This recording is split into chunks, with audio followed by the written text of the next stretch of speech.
The idea of cinema has been around a long time, since the 1800s. The ways in which stories have been told evolved. From time to time, the cinematic experience of a film changed, from being a photogeny to theater to entertainment and slapstick humor to narrative experimentation and creative storytelling. The nature of what makes a film cinematic shifts as a response to society. Of a film, there are fundamental elements that shape the overall feeling of cinema: sound or music, aesthetic, and narrative. I want you to give me proof that everyone we killed had a hand in it. I think it's important to recognize that sound wasn't primary. The era of silent film took flight as the start of visualizing motion pictures and creating grandiose stories through exaggerated movement. Just like a book, a story can be understood without the need for sound. It wasn't so much a way of showing as it began to mend towards a way of telling. The difficulty came in incorporating sound and music in a way that complemented the narrative, because sound was more of a secondary effect that was decided by the budget. It posed a clash between the cinematic as an artistic medium or a profitable market. Watch these two clips and how sound is designed. I'll give it back to you someday, too. You see if I don't.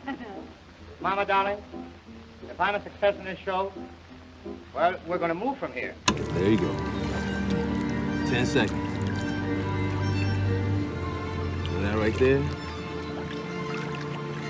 you're in the middle of the world, man. They both instill different emotions because of the director's intent. The film on the left is chaotic and unnatural, while the film on the right is atmospheric and immersive. After Expressionism and film modernity, sound began to establish nuances and brilliance within certain styles of film. It gives a film the chance for the viewer to awaken, think, and feel without losing their sense of reality. Sound merged from being background music to a film's poetry. The way a film looks and whether that look is cinematic is just an illusion for how big the budget is. In reality, all film is cinematic, but the idea of how a cinematic film is expressed comes from how creative a film is shot visually.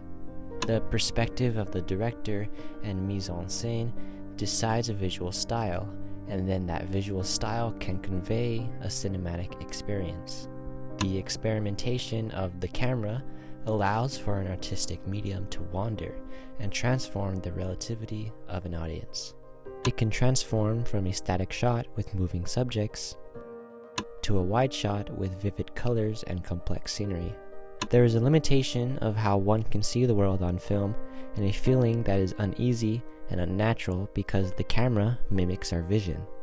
Compared to literature and paintings, cinema is its own language in that it consists of all the elements as literature and paintings do: movement, depth, imagination, narration, etc.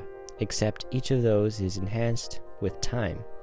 How a film looked meant how to keep an audience entertained, until it evolved and eventually meant how the film makes the world feel for the audience.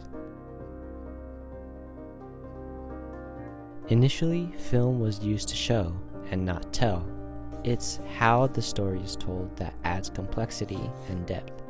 A cinematic story completes what is visual and sequential in how it is edited. Cinema is unnatural and limited, so time can be manipulated. How a film is read and the emotions it produces depends on the synthesis of sound, aesthetic, and narrative. The waves. It is essentially the manipulation of creativity. Even without the uniqueness of sound, a film can still be a film in how it harmonizes with rhythm and style. Different from theater, with its rhetoric and composition, the order of sequences matter in producing an effect, a visual story. The story of a film should show and tell as is the foundation for which it was founded on. A cinematic film is not just a sequence of events, but rather a glimpse at reality or unreality. It utilizes temporal perspective to assume its own reality in a way that can be accessed by all. It is the truest medium for the untrue, the unreal, and the surreal.